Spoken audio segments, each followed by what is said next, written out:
Live from the world's capital markets, here are the latest financial headlines brought to you by News Factory. Hello and welcome to Monday's Daily Financial Review.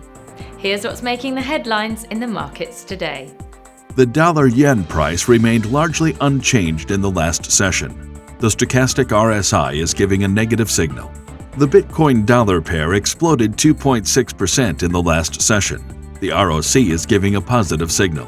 The gold-dollar pair saw a minor rise of 0.2% in the last session. The MACD is giving a negative signal.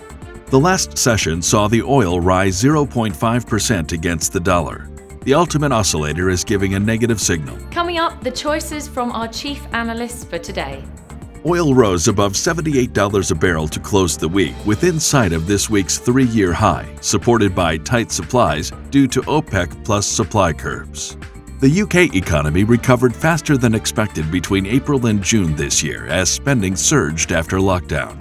The dollar began the last quarter of 2021 near its highest levels of the year and headed for its best week since June, as currency markets braced for U.S. interest rates to rise before those of major peers. Those were today's major economic events. And now, moving on to world financial headlines.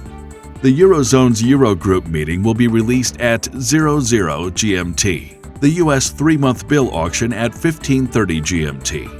Japan's Tokyo CPI at 23:30 GMT.